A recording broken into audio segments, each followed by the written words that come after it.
नमस्कार दोस्तों, कैसे हैं आप सभी। उम्मीद है कि आप सभी अच्छे होंगे, स्वस्थ होंगे, मस्त होंगे। जब मामला कोर्ट में है तो इतना भीड़ इकट्ठा करने की क्या ज़रूरत पड़ी। उन सभी छात्रों को जिनका डीवी कंप्लीट हो गया, मानो कि इंडिया पाकिस्तान का बॉर्डर हो और उस हिसाब से उतना सिक्योरिटी गार्ड लगाकर उनका डॉक्यूमेंट्स वेरिफिकेशन करवाया गया था। तो उन छात्रों की क्या ज़रूरत पड़ गई जब बीच में ही आकर हल्ला गुल्ला करने लगे बापू वाटिका में जाकर। इस पर आगे हम लोग बातें करेंगे, ठीक है। तो चलिए, अगर चैनल में नए होंगे तो सब्सक्राइब कर लीजिएगा, अच्छा लगे वीडियो तो दोस्तों को भी शेयर कर दीजिएगा। और अगर आपको फ्री में PDF चाहिए तो आपको टेलीग्राम में जोड़ना पड़ेगा। टेलीग्राम चैनल का लिंक डिस्क्रिप्शन में, ठीक है। चलिए, यहाँ पर देखिए, जब मामला कोर्ट में है तो आंदोलन करने की क्या ज़रूरत पड़ गई। मामला जब कोर्ट में है तो आंदोलन करने की ज़रूरत आखिर किसको पड़ी और क्यों पड़ी। तो सबसे पहली बात कि इन लोगों में थोड़ी सी भी पेशेंस की कमी है, क्योंकि आप सभी को ये भी मालूम होगा कि कोर्ट जो है अपने हिसाब से काम करती है, भीड़ को देखकर डरती नहीं है, ठीक है। आप लोगों ने इंटरवेनर का जो वकील है अपने काफ़ी संख्या में रखा था, लेकिन जांच पूरी नहीं होने के कारण कोर्ट के द्वारा सुनवाई नहीं हुआ। वो डायरेक्ट स्पष्ट रूप से मना करती, क्योंकि आधा अधूरा में आधा अधूरा ज्ञान बहुत खतरनाक होता है। और आधा अधूरा ज्ञान के हिसाब से अगर स्टे हटा दिया जाए या फैसले दे दिया जाए तो कितना दिक्कत वाली बात हो सकती है, ठीक है। तो यहाँ तक अभी तक जितने भी सुनवाई हुए, जिनमें किन्हीं के तरफ में कोई फैसला आने जाने की संभावना, क्योंकि कभी इधर आ रहा, कभी पेपर कटी में जो शिक्षक लोग कुणाल सर, प्रताप सर, प्रकाश सर, प्रताप नहीं बोले, प्रकाश सर और जितने भी शिक्षक लोग, इधर का फैसला ये लोग बोल रहे हैं इस तारीख से हमारे पक्ष में आ रहा है, और इधर जो बोल रहे हैं जो डीवी सेलेक्टेड कैंडिडेट है बोल रहे हैं हमारे पक्ष से फैसला आ रहा है, पेपर में आ रहा था हमारे पक्ष से फैसला आ रहा है। तो दोनों अपने अपने तर्क दिखा रहे हैं और बोल रहे कि नहीं हमारे पक्ष से फैसला है।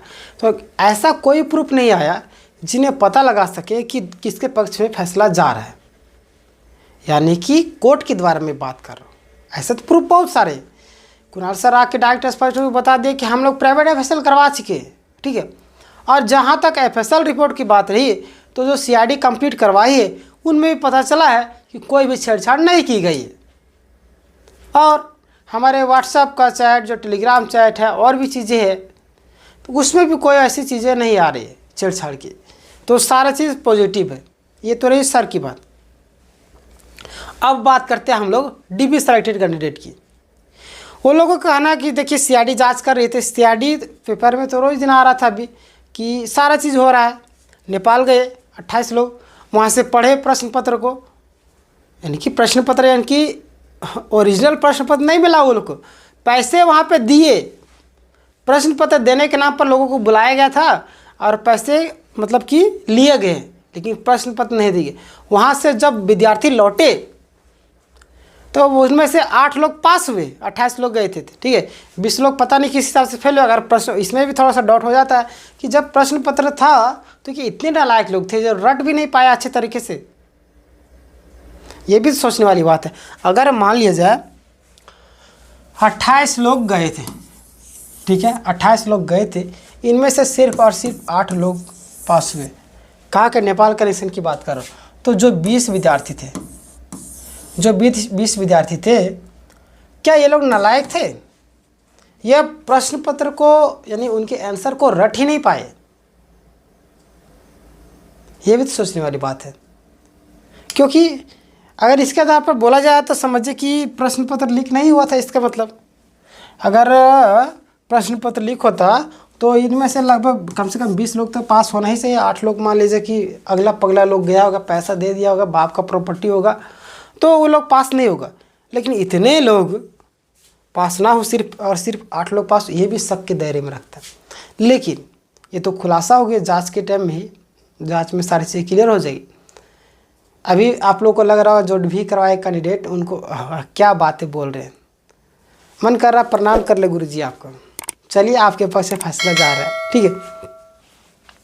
और रही बात कि आप लोग को इतना अकबकी क्यों हो गई।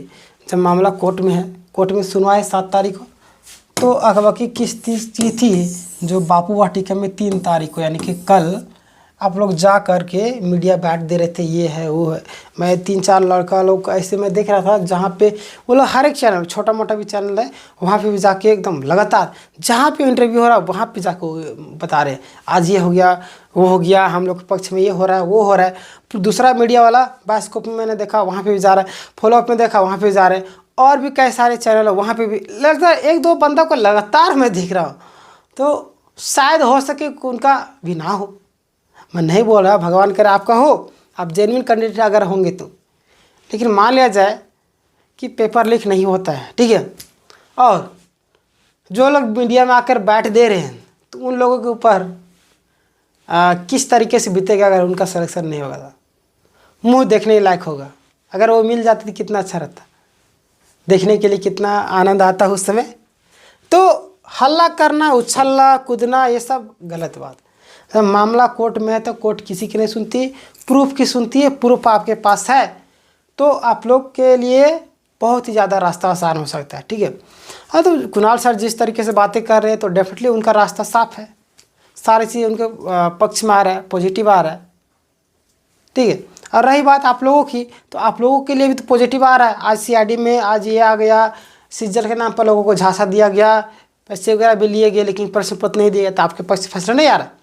दोनों के पक्ष से 50-50 इधर उधर जा रहा है, तो किसके पक्ष में फैसला गिरने वाली है ये तो 7 को ही पता चलेगी। अब पता चला कि 7 को भी CID अगर प्रूफ वगैरह नहीं जमा की तो अब मामला लंबा खिंचा सकता है। लेकिन छात्र, ऐसे छात्र परेशान हैं। मैंने देख रहा था 2-4 इंटरव्यू जहाँ पे वो भी बोल रहे थे कि यहाँ पे CID थोड़ी सी CID अच्छे तरीके से काम कर, लेकिन थोड़ा सा जल्दबाजी, थोड़ा जल्दी करना चाहिए, ताकि हम लोग का जो प्रक्रिया है पता चला कि ना इधर का रहे ना उधर का, मामला पूरा बीच पे फंसा हुआ है। आप जो जांच के वो तो कंप्लीट करके दे दीजिए, उसके बाद पता चला अगर पेपर लीक होगा तो क्या करना है ये तो कोर्ट डिसाइड करेगी। पेपर लीक नहीं होगा तो ये भी कोर्ट डिसाइड करेगी। तो जल्द से जल्द प्रक्रिया को आगे बढ़ाइएगा तब ना कुछ होगा। पता चला मामला को लंबा खींच रहे हैं तो कैसे होगा। ऐसे भी छात्र थे, ठीक है। तो यानी कि वो लोग चाह रहे थे कि हम लोग थोड़ा सा हाईलाइट हो कि सुनवाई होने वाली है तो थोड़ा सा हाईलाइट होंगे, जज साहब भी देखेंगे कि नहीं इन सारी छात्रों का भी, ये लोग जो छात्र है उनकी भी बात सुननी चाहिए। ये लोग भी आके, पहले तो कोई पता नहीं चलता था कि कौन सिलेक्टेड कैंडिडेट है कौन नहीं है, लेकिन अभी देखिए अब पहली बार ये लोग इकट्ठा हुए इतनी संख्या में, ये भी सोचने वाली बात है।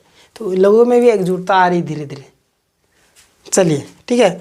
और बापू वाटिका में DB का छात्र का मिलन हो रहा था। मिलन क्या बोले ये लोग, तो एक मतलब कि एक डेट फिक्स किए, टाइम फिक्स किए, सारी चीज़ किए। तो ज़रूरी भी है कोई भी छात्र अगर अपने हक की बात के लिए आगे आता है ना तो उसको आना भी चाहिए, क्योंकि अगर वो डेफिनेटली पेपर लीक नहीं करके, यानी कि उनको प्रश्न पत्र नहीं मिला है, अपने बलबूते पर आए तो क्यों नहीं आएंगे, आना चाहिए। आप अपने हक की मांग कीजिए और जो लोग रद्द करवाने वाले लोग अपने हक की मांग करेंगे। और रही बात जिनके पक्ष से फैसला आएगा, यानी कि जिनके पास ज़्यादा प्रूफ होगा उनके पक्ष से फैसला आ जाएगा, बस बात क्लियर हो जाएगी। तो आके किसी शिक्षक को गाली देना, मैंने कि जिस थाली में खा रहे हो उसी में थूक रहे हो, तो ये क्या मतलब निकला।